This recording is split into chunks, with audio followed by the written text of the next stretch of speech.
Hi అండి. Welcome to Ramya's రుచులు. ఈరోజు నా స్టైల్‌లో ఎంతో ఘాటైన రాయలసీమ మటన్ గ్రేవీ కర్రీ ఎలా చేయాలో చూద్దాం. ఇంకెందుకు ఆలస్యం? దానికోసం ఒక కుక్కర్ తీసుకొని ఆయిల్ వేసుకోండి.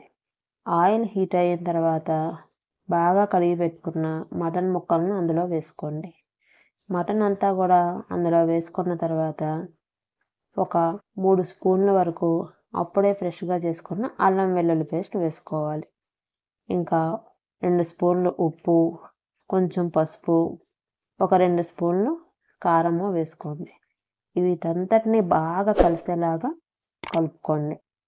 ఇప్పుడు దీన్ని మూతపెట్టి 10 విజిల్స్ వచ్చే వరకు ఉడికించుకోవాలి.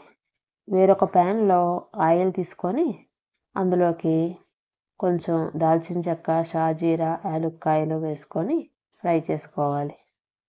ఇలా ఫ్రై అయిన దానిలోకి కట్ చేసి పెట్టుకున్న ఉల్లిపాయ ముక్కలు, చిలికలుగా కట్ చేసిన పచ్చిమిరపకాయలు వేసి గోల్డెన్ కలర్ వచ్చే వరకు బాగా ఫ్రై చేసుకోవాలి. ఇప్పుడు ఇందులోకి 2 స్పూన్లు అల్లం వెల్లుల్లి పేస్ట్ వేసుకొని బాగా కలుపుకోవాలి.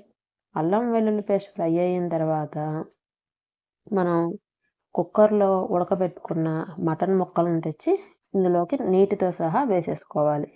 ఆ గ్రేవీ వల్లనే మనకి మటన్ ఫ్లేవర్ అనేది, ఆ మటన్‌లో ఉండే సారం అనేది ఉంటుంది. ఇప్పుడు ఇందులోకి ఒక స్పూన్ కారం వేసుకొని బాగా కలుపుకోవాలి. మటన్‌లోకి కారం కలిసిన తర్వాత అప్పుడే చేసుకున్న పచ్చి మసాలాని వేసుకోవాలి.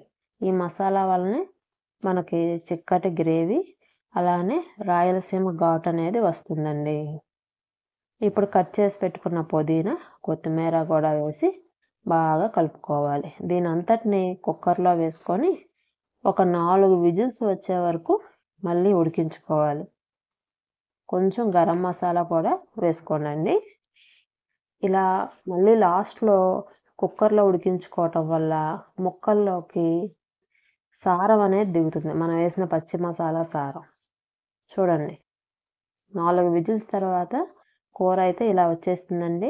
దీన్ని కొంచెం పుదీనా, కొత్తిమీర వేసుకొని కలుపుకోండి. అంతేనండి.